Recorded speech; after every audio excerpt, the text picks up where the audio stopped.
मैं माँ हूं, धरती माँ। सृष्टि की रचना हो गई, मनु द्वारा मानव समाज की नींव पड़ गई। भगवान विष्णु ने जब माता लक्ष्मी से यह कहा था कि उन्होंने मानव की रचना अवश्य की है, मानव इतिहास की रचना का कार्य तो उन्होंने स्वयं मानव पर छोड़ दिया है, तो वास्तव में इसका अर्थ यह था कि जब तक मानव अपने विवेक का प्रयोग नहीं करेगा, अच्छे बुरे को पहचानने की शक्ति नहीं प्राप्त करेगा, तब तक वो अपना आदर्श इतिहास नहीं बना पाएगा। विवेक अपनी इच्छाओं पर विजय का दूसरा नाम है। शक्तिशाली महाराज यही ना कर सके। विश्व को जीतकर भी वो अपने मन से हार गए। सुरुचि पर मोहित होकर वो अपना कर्तव्य भूल गए और महारानी सुनीति से अन्याय कर बैठे। उनकी इस भूल का क्या परिणाम होगा, ये सोचकर मैं स्वयं भयभीत हूं।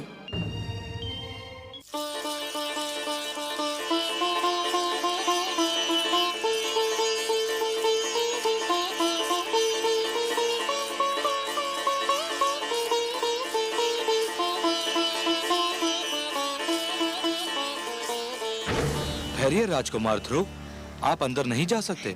क्यों नहीं जा सकता? मुझे पिता महाराज से मिलना है। महाराज का आदेश है कि अंदर किसी को न आने दिया जाए। मैं राजकुमार हूँ और मेरा आदेश है कि मुझे अंदर जाने दिया जाए। सूर्य के प्रकाश को धरती पर पहुँचने से कोई नहीं रोक सकता। पिता और पुत्र के बीच में कोई नहीं आ सकता। हम महाराज के आदेश की अनदेखी नहीं कर सकते। और राजकुमार के आदेश की अनदेखी कर सकते हो? यदि हमने आपको जाने दिया तो महाराज हमें दंड देंगे। अगर तुमने मुझे रोका तो मैं तुम्हें दंड दूंगा। महाराज के डर से तुमको मैं बचाऊंगा, परंतु मेरे डर से तुमको कोई नहीं बचा सकता। पिताश्री, पिताश्री, पिताश्री।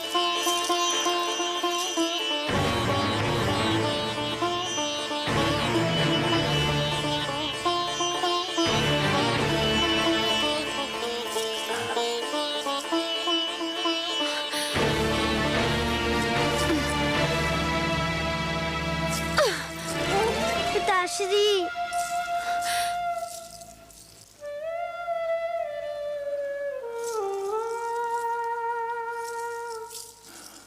आप इतना बदल गए पिताश्री, विश्वास ही नहीं होता। मैं तो आपका बड़ा लाडला बेटा था, कितना प्यार करते थे आप मुझसे, और आज आपके सामने मुझे दिखाया गया और आप चुप रहे। जब आप युद्ध से लौटते थे तो सीधा माताश्री के पास जाते थे। आपकी बार आप उनसे मिलने भी नहीं गए, ऐसा क्यों है पिताश्री? महाराज से क्या पूछता है? जाकर अपनी माता से पूछ कि महाराज जब उसके पास क्यों नहीं आते। आप भी तो माता है, आप भी बता दीजिए ना। मैं तो तेरी छोटी माता हूँ। माता छोटी बड़ी नहीं होती, माता तो बस माता होती है। आप स्वयं को छोटी क्यों कहती है? तो सुन, तेरी माता के दिन बीत गए। महाराज को अब उस भिखारन में कोई रुचि नहीं है। मेरी माता भिखारन नहीं है, वो राजभवन की महारानी है। महारानी थी वो, अब नहीं है महारानी। महाराज ने वो स्थान उससे छीनकर मुझे दे दिया है, और जो स्थान तेरा था वो अब मेरे पुत्र उत्तम का है, समझा?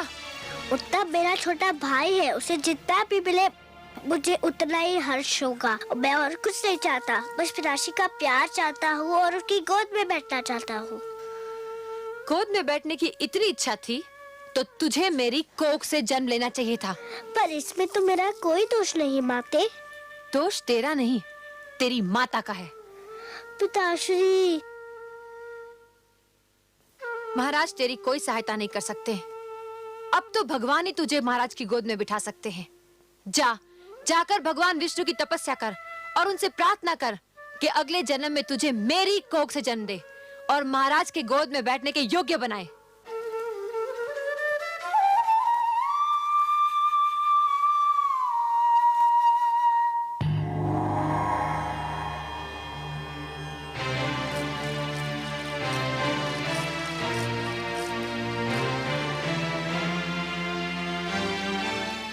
आंखें खोलिए परम श्रेष्ठ,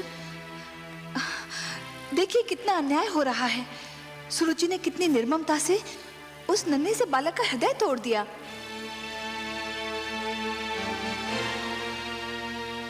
देख रहा हूं महादेवी, देख रहे हैं और फिर भी मौन है।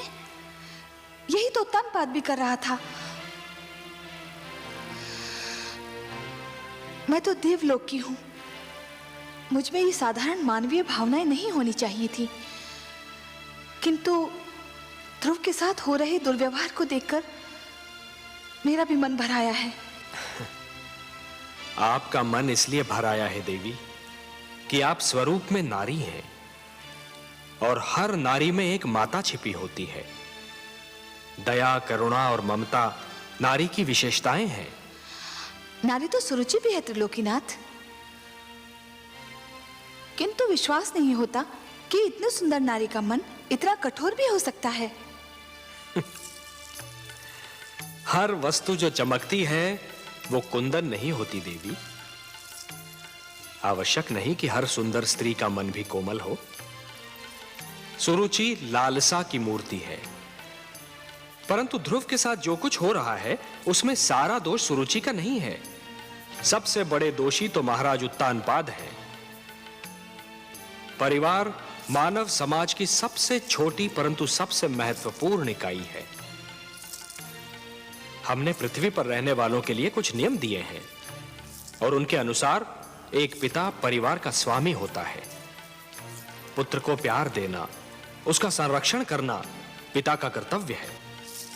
परंतु महाराज उत्तानपाद सुरुचि की सुंदरता पर मोहित होकर अपने कर्तव्यों से मुख मोड़ रहे हैं देवी। एक पिता ब्रह्मा भी होता है और विष्णु भी। वो जन्म भी देता है और पुत्र का पालन पोषण भी करता है। उत्तानपाद ने ब्रह्मा का धर्म तो निभाया, परंतु हमारा धर्म नहीं निभा पाए। तो फिर अब क्या होगा नारायण? मानव स्वभाव में संघर्ष की शक्ति भरी है हमने। ध्रुव को भी हमने इसी शक्ति से संपन्न किया है देवी। किंतु हे सर्वश्रेष्ठ, ध्रुव तो अभी बहुत छोटा है, उसमें संघर्ष शक्ति हो भी तो वो उसका प्रयोग कैसे करेगा? देवी, संघर्ष का संबंध आयु से नहीं, इच्छा शक्ति और मन की लगन से होता है। भड़कती हुई ज्वाला पहले छोटी सी चिंगारी ही होती है। ध्रुव भी एक छोटी सी चिंगारी के समान है। यदि उसे भड़कती ज्वाला बनना है तो उसे स्वयं की शक्ति को पहचानना होगा। आप स्वामी हैं, विश्वेश्वर हैं। आप जो कहते हैं उसका भेद भी केवल आप ही जानते हैं।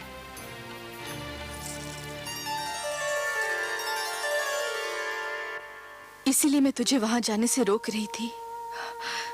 मैं जानती थी कि तू महाराज से मिलने जाएगा तो दुख लेकर ही लौटेगा। रानी सुरुचि के मन में हमारे लिए जलन और घृणा के सिवा और कुछ नहीं। छोटी माँ ने जो किया मुझे इसका दुख नहीं है माँ। दुख तो इस बात का है कि पिताश्री भी बस चुप रहे। उन्होंने छोटी माँ को रोका तक नहीं। वो केवल मुझे भूल गए होते तो मुझे इतना दुख नहीं होता। दुख तो इस बात का है कि वो अपने पिता के धर्म का पालन नहीं कर पा रहे। पिता और पुत्र के बीच में आने वाली वो कौन होती है? आप तो कहती थी कि पिता के प्रेम पर पुत्र का जन्म सिद्ध अधिकार होता है। होता है पुत्र, अवश्य होता है।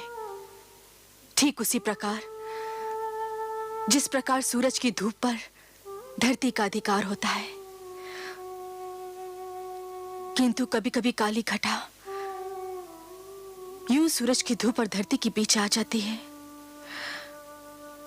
जिससे सूरज की धूप धरती तक नहीं पहुंच पाती। रानी सुरुचि भी वो काली घटा है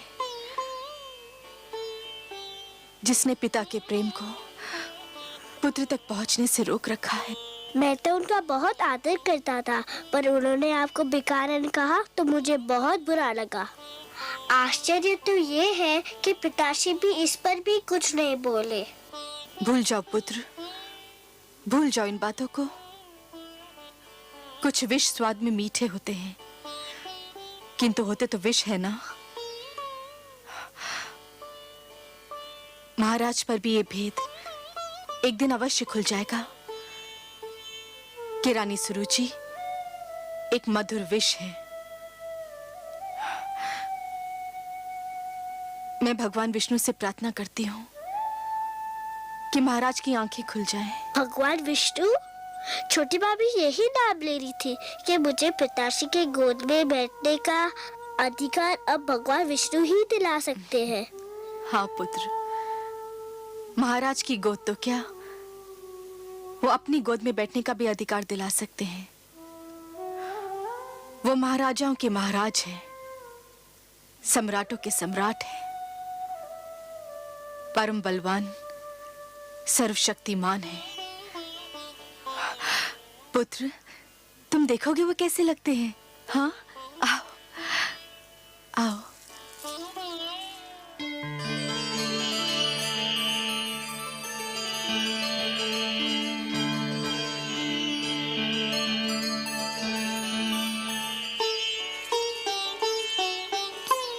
प्रणाम करो बेटा।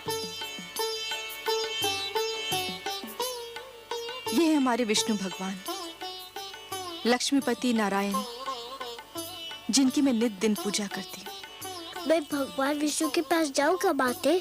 चले जाना पुत्र, अभी तुम छोटे हो, बड़े हो जाने के बाद अवश्य चले जाना उनके पास, वो सब ठीक कर देंगे। रात्रि हो गई है, चलो चल के सो जाते हैं। सब विष्णु भगवान पे छोड़ दो, वो सब ठीक कर देंगे। चलें? चलो।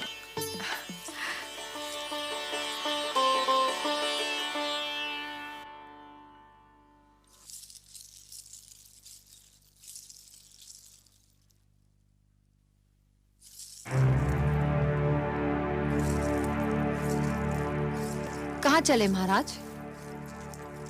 अभी तक हम महारानी सुनीति से नहीं मिले। वो हमारी राह देख रही होंगी।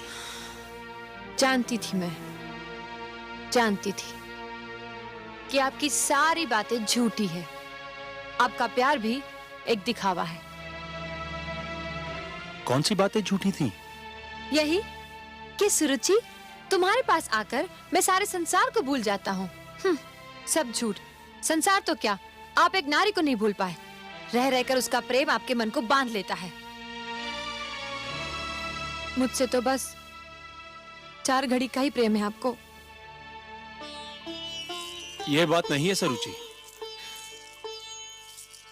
तुम अच्छी तरह से जानती हो कि हम तुम्हें कितना प्रेम करते हैं। प्रेम ना करते होते तो महारानी सुनीति का अधिकार तुम्हें क्यों देते? परंतु इस राजमहल में कुछ तो अस्तित्व है उसका। और फिर ध्रुव के साथ भी। क्या हुआ ध्रुव के साथ? मैंने तो कुछ नहीं किया, बस उसे बता दिया कि अब उसका और उसकी माता का क्या स्थान है। और यह स्थान आपने मुझे और मेरे पुत्र को स्वयं अपनी इच्छा से और मन से दिया है। तो फिर क्या हुआ जो मैंने बता दिया? क्या मैंने झूठ बोला था? नहीं, झूठ नहीं बोला था। जो भी कहा सत्य ही कहा था। परंतु यह आवश्यक तो नहीं कि सत्य कठोरता से ही कहा जाए। सत्य कोमल और सहज ढंग से भी बोला जा सकता है। सरुचि, ध्रुव एक बच्चा है, उसके प्रति इतनी कठोरता? आप बातें मत बनाइए, खुलकर कहिए ना कि अब पहली पत्नी और उसके पुत्र का मोह आपसे दबाए नहीं दब रहा है।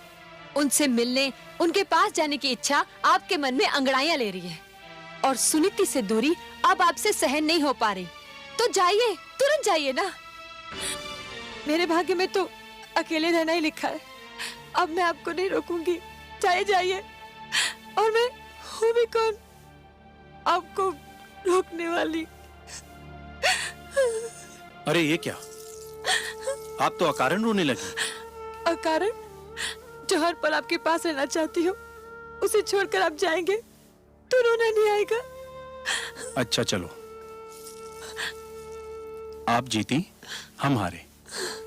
अब आपको छोड़कर हम कहीं नहीं जाएंगे।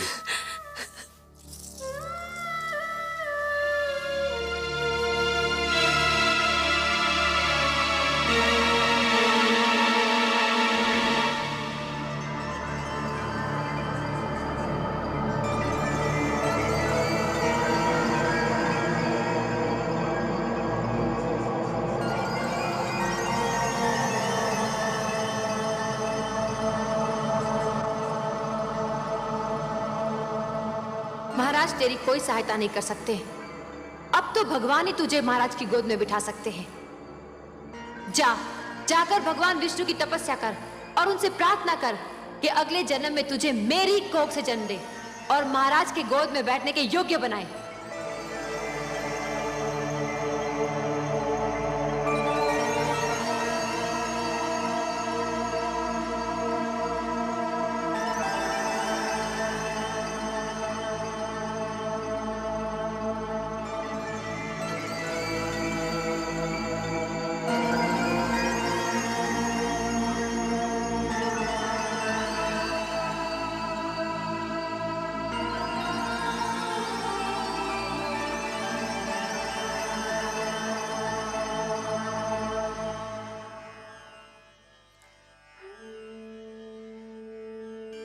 वो महाराजाओं के महाराज हैं, सम्राटों के सम्राट हैं, परम बलवान, सर्वशक्तिमान है। तुम देखोगे वो कैसे लगते हैं। ये है हमारे विष्णु भगवान, लक्ष्मीपति नारायण, जिनकी मैं नित दिन पूजा करती हूँ। महाराज की गोद तो क्या, वो अपनी गोद में बैठने का भी अधिकार दिला सकते हैं। हे विष्णु भगवान, मैं तुमसे मिलने आ रहा हूँ, मगर मुझे ये तो पता नहीं कि तुम कहाँ रहते हो। मगर तुम जहाँ भी रहते हो मैं तुम्हें ढूंढ निकालूंगा। मेरी बस एक विनती है, मेरी माता नित दिन तुम्हारी पूजा करती है। मेरे जाने के बाद उसका ध्यान रखना। हम दोनों एक दूसरे से कभी अलग नहीं हुए। वो मुझे पास ना पाएगी तो व्याकुल हो जाएगी। उसकी ढाढ़स बढ़ाना प्रभु, उसे रोने मत देना।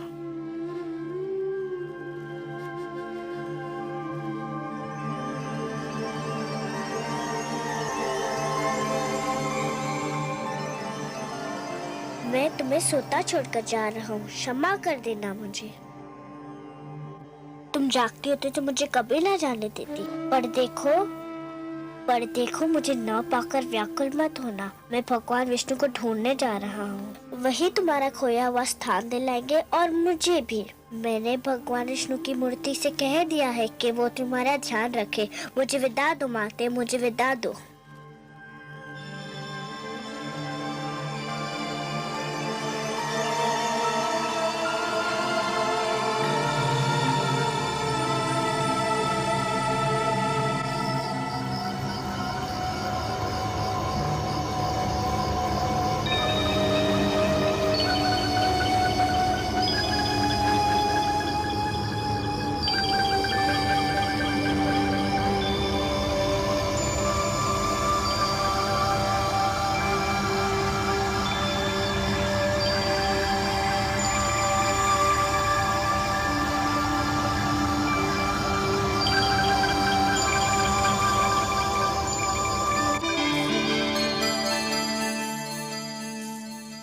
हे प्रभु, देखिए नन्हा ध्रुव रात्रि के अंधेरे में राजभवन को छोड़कर आपकी खोज में निकल गया है।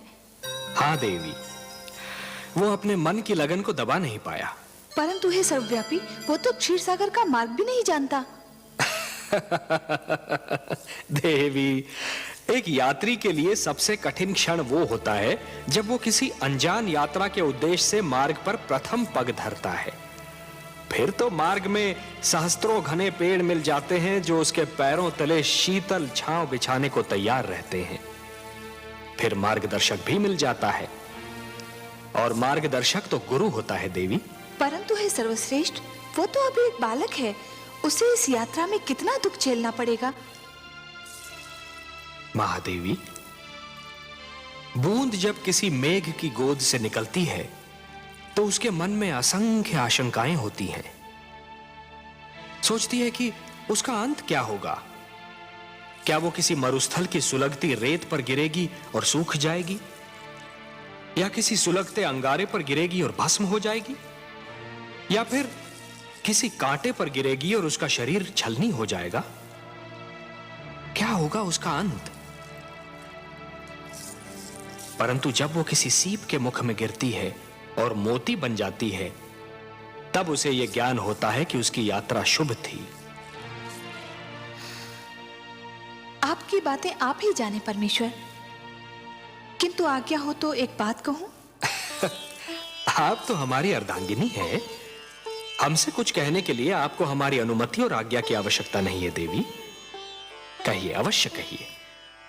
यदि ध्रुव पर राह में कोई संकट आया तो मैं चुप नहीं रहूंगी, मैं इस खेल में कूद पड़ूंगी और आप मुझे रोकिएगा मत। नहीं रोकेंगे, परंतु एक बात का ध्यान तो आपको भी रखना होगा देवी। कौन सी बात? कि नियमों को बनाने वाले स्वयं उनको तोड़ा नहीं करते। मैं समझी नहीं त्रिलोकीनाथ। मानव के भाग्य विधाता ब्रह्मा है। आप ब्रह्मा के लिखे को बदलने की चेष्टा न कीजिएगा देवी।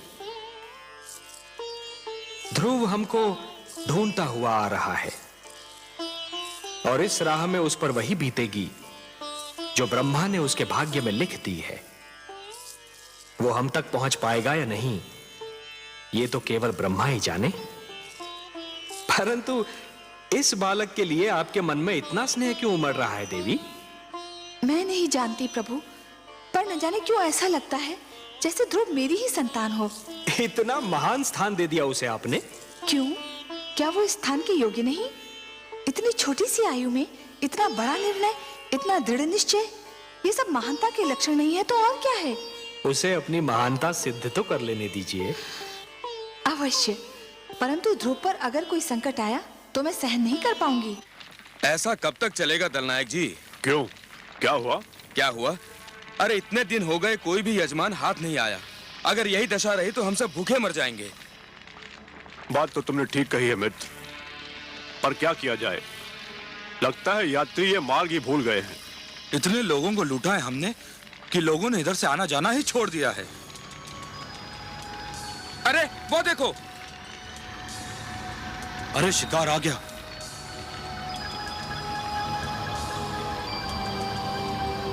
वन देवता ने सुन ली हमारी।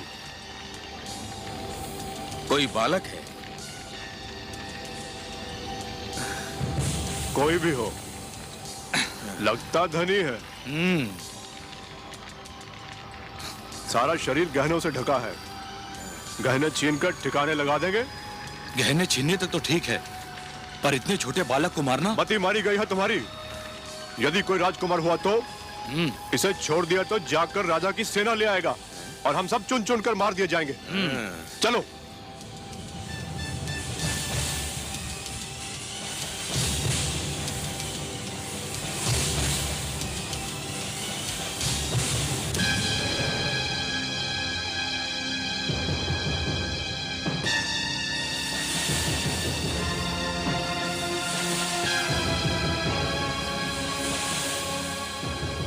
कौन है आप लोग? हम डाकू हैं। क्या चाहते हैं आप लोग? तुम्हारे आभूषण, अपने आभूषण उतार कर हमें दे दो। ले लीजिए, केवल मुझे एक बात बता दीजिए। क्या बात? मैं अपने सारे आभूषण आपको दे दूंगा, मुझे बस ये बता दीजिए कि भगवान विष्णु कहाँ रहते हैं। भगवान विष्णु? हाँ, मैं उनसे मिलना चाहता हूँ। आपको तो पता होगा कि वो कहाँ रहते हैं। हाँ, क्यों नहीं, क्यों नहीं। हम तुम्हें जरूर उनके पास ले चलेंगे, पर पहले अपने ये आभूषण हमें दे दो।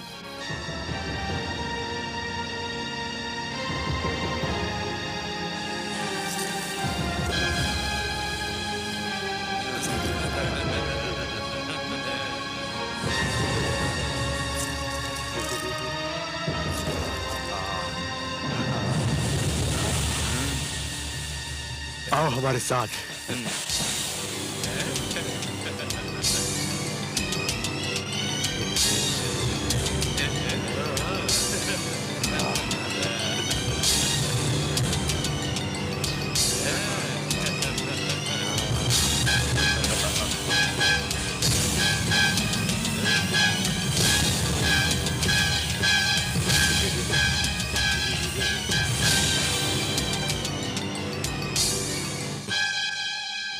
यहाँ से तुम सीधा विष्णु के पास पहुंच जाओगे।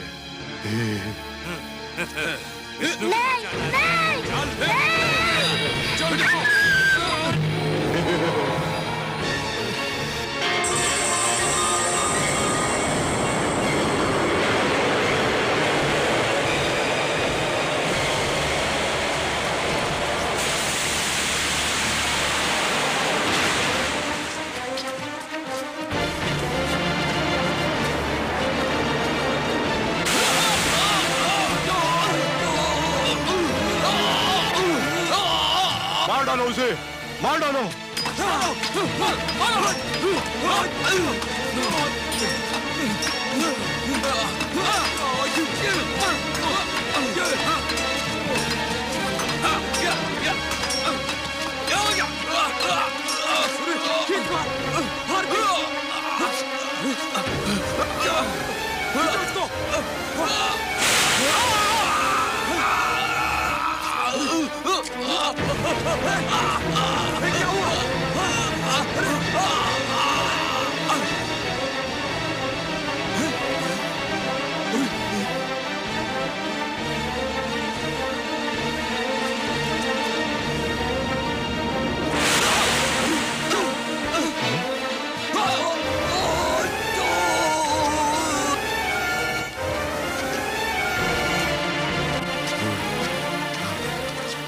सांप को ढूंढो, उस बालक को भी ढूंढो।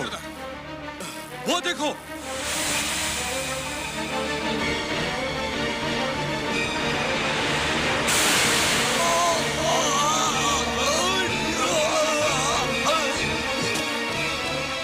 सांप को ढूंढो, उस बालक को भी ढूंढो।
पुत्र,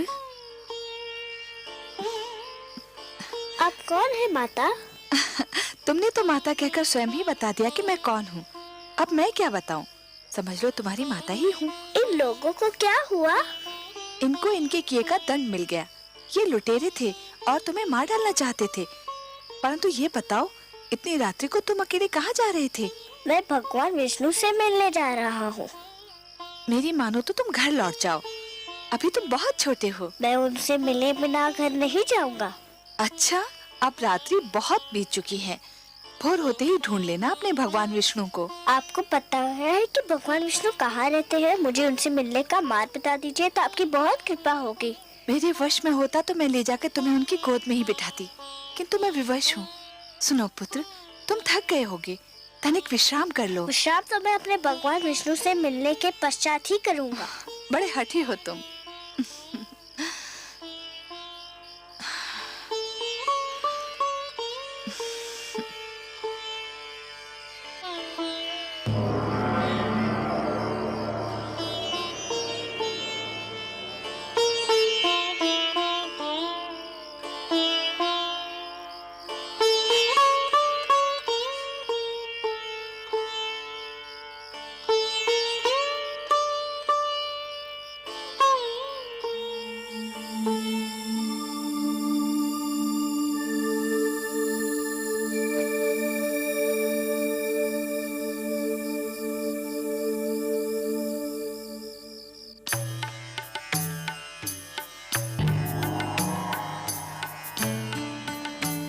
आइए महादेवी, आइए।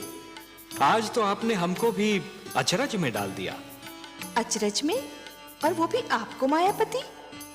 मेरी किस बात से आपको आश्चर्य हुआ? शीतल जल यदि दहकती अग्नि बन जाए, चंद्रमा ठंडी चांदनी के स्थान पर यदि तपती धूप छिटकाने लगे, पुष्प की कोमल पंखुड़ी यदि धारदार कटार बन जाए तो आश्चर्य नहीं होगा देवी। अपने पुजारियों पर धन की वर्षा करने वाली देवी को जब हमने ध्रुव के शत्रुओं पर विष की वर्षा करते देखा तो हमें भी कौतूहल हुआ। मैं क्या करती नारायण, मुझसे रहा नहीं गया। वो हत्यारे अगर ध्रुव के प्राण ले लेते तो मैं स्वयं को कभी क्षमा नहीं कर पाती। आप जानते हैं ना, वो हत्यारे ध्रुव के प्राण लेना चाहते थे। जानता हूं, भली भांति जानता हूं, और कुछ और भी जानता हूं। क्या? यही कि हो सकता है कि विधाता ने ध्रुव के भाग्य में यूं मरना लिखा ही न हो। उसके भाग्य में यह लिखा हो कि आप उसके प्राणों की रक्षा करेंगी और अपने ममतामयी हाथों से उसे थपकियां देकर सुलाएंगी, क्योंकि देवी होता तो वही है जो भाग्य में लिखा है। मैं नहीं जानती, लेकिन उस बालक को देखकर मेरे मन में ममता का सागर उमड़ने लगता है।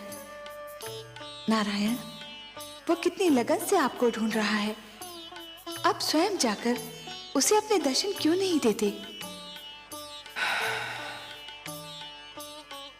हम विधाता के कार्यों में हस्तक्षेप नहीं कर सकते देवी। विधाता के कार्यों में हस्तक्षेप नहीं कर सकते। ध्रुव को वो सब मिलेगा जो उसके भाग्य में लिखा है। आपका लाडला अब जागने वाला होगा, धरती पर भोर होने वाली है। भोर होते देखकर मेरा मन कांप रहा है। क्यों देवी, किस कारण? भोर हुई और सुनीति ने अपने लाल को ना पाया तो उसकी क्या दशा होगी? वो तो दुख से पागल हो जाएगी।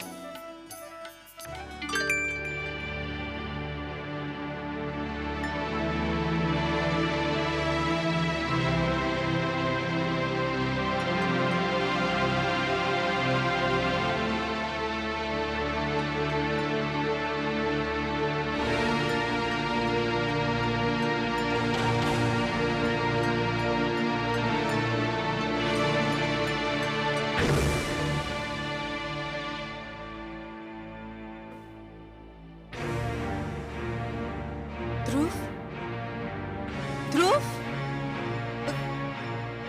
पुत्र ध्रुव, ध्रुव, ध्रुव, कहाँ हो तुम? ध्रुव, दासी, दासी,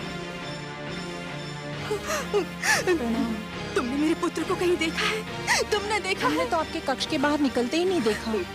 तो जाओ, जाओ जाके उसे लेकर आओ। मेरा हृदय व्याकुल हो जा रहा है। जाओ, जाओ।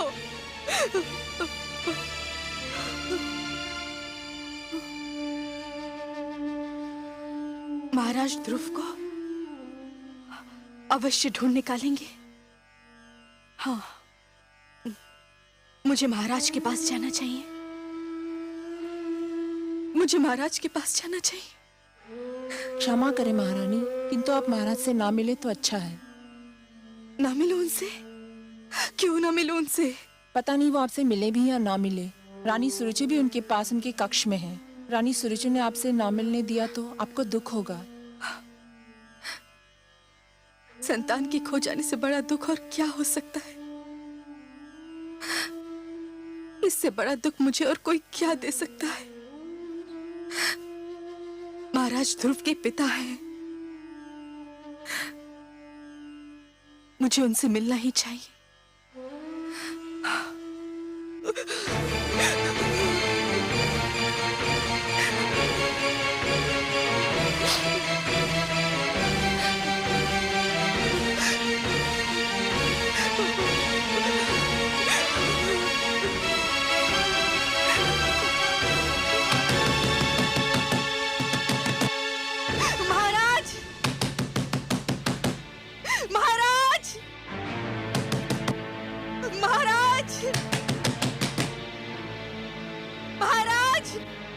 मैं देखती हूँ।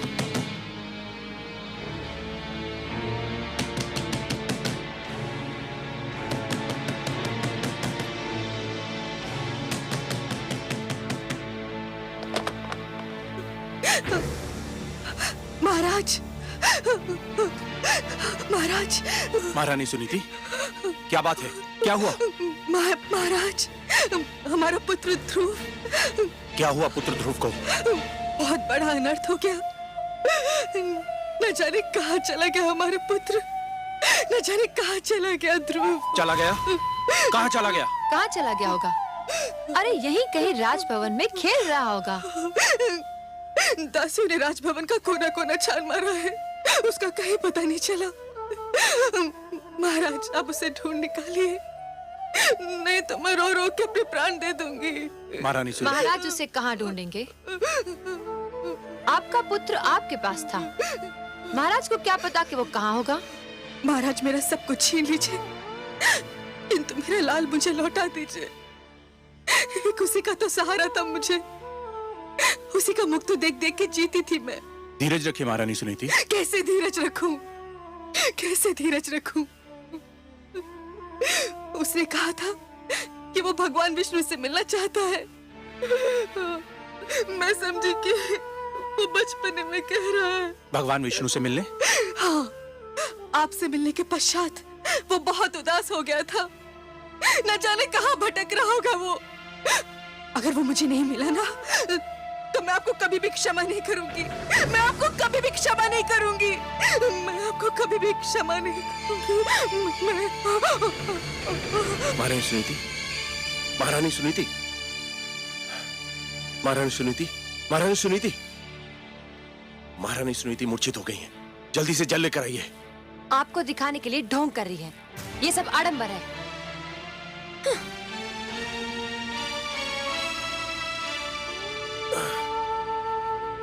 महारानी सुनीति, महारानी सुनीति,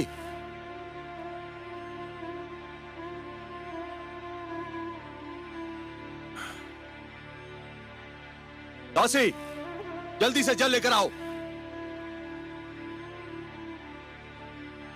महारानी सुनीति,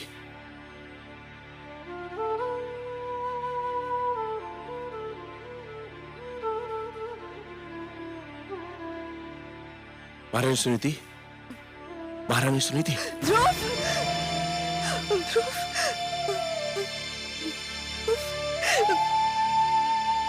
पुत्र ध्रुव। रोइए नहीं महारानी, रोइए नहीं।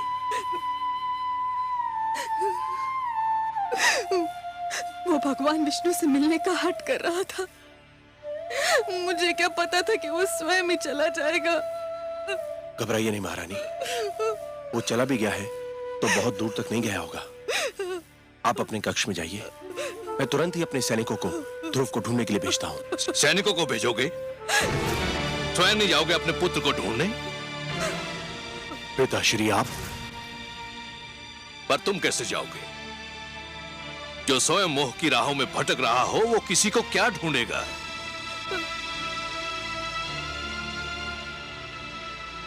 पिताश्री, हाथ मत लगाओ मेरे चरणों को। तुम इस योग्य नहीं हो। तुम तो इस योग्य भी नहीं हो कि मैं तुम्हें अपना पुत्र कहकर पुकारूं। उस मनु का पुत्र जिसने आचरण के आदर्श बनाए, जिसने राजधर्म को जन्म दिया, उसकी संतान का ऐसा पतन? धिक्कार है तुम पर, जिसके नाम पर धरतीवासी स्वयं को मानव कहकर धन्य होते हैं। मैं तो राजकाज और परिवार का भार तुम्हारे हाथ सौंपकर संतुष्ट हुआ था, पर कदाचित ये मेरी भूल थी। तुम इसके योग्य नहीं थे। परंतु पिताश्री, मैंने राजकाज का कार्य संभालने में कोई भूल नहीं की। मेरी प्रजा मुझसे प्रसन्न है। तुम्हारी प्रजा तुमसे प्रसन्न है? और ये नारी, क्या ये तुम्हारी प्रजा नहीं? केवल इसलिए कि इसने तुम्हारी पत्नी बनना स्वीकार कर लिया। क्या ये न्याय के उन अधिकारों से वंचित हो गई जो प्रजा को प्राप्त होते हैं? क्या ये तुमसे प्रसन्न है? क्या अपराध किया था इसने जो इस गुणवंती के अधिकार छीनकर तुमने उस गुणहीन को दे दिए? क्या तुम्हारा पुत्र तुम्हारी प्रजा नहीं है, जिसका अपमान देखकर भी तुम चुप रहे? और केवल आज तुम्हारे कारण वो अनजानी राहों में भटक रहा है। मुझसे भूल हो गई पिताश्री। भूल?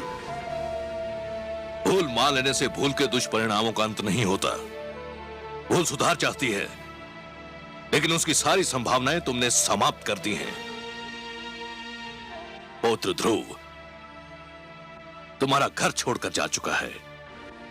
तुम्हारे परिवार में असंतोष है, और जो परिवार को संतुष्ट नहीं कर सका वो असंख्य प्रजा को क्या संतुष्ट करेगा। जिससे एक छोटा सा परिवार न संभाला गया, वो इतने बड़े राज्य को क्या संभालेगा। धिक्कार है तुम पर। सारा विश्व जीतकर भी एक नारी की सुंदरता से पराजित हो गए। मैंने संपूर्ण राज्य की बागडोर तुम्हारे हाथ सौंपी थी, परंतु तुमने वो बागडोर अपनी दूसरी पत्नी को सौंप दी और कठपुतली की भांति उसकी उंगलियों के संकेत के दास बने बैठे हो। मुझे क्षमा कर दीजिए पिताश्री। क्षमा? प्रजा अपराध करे तो उसे क्षमा किया जा सकता है, परंतु राजा अपराध करे तो उसे क्षमा नहीं किया जा सकता। राजा का अपराध अपराध नहीं पाप होता है, और पाप के लिए क्षमा नहीं प्रायश्चित के दंड की आवश्यकता होती है, और राजा को यह दंड वो स्वयं ही दे सकता है। क्षमा याचना करो अपनी पत्नी सुनीति से, जिसके साथ अन्याय किया है तुमने, घोर अन्याय। जिस मनु की तपस्या महाप्रलय ने भी भंग नहीं की, तुमने अपने परिवार के साथ अन्याय करके वो तपस्या भंग कर दी और मुझे यहां आने पर विवश कर दिया। याद रखो तानपात, यदि पुत्र वियोग में मेरी पुत्र वधू को कुछ हो गया तो तुम मेरे शाप से नहीं बच पाओगे। पिताश्री सुनिए तो सही। मैं कुछ नहीं सुनना चाहता।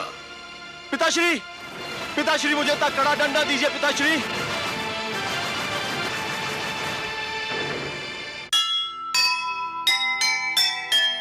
बिन सोचे समझे करे कभी न कोई काम, जैसी करनी हो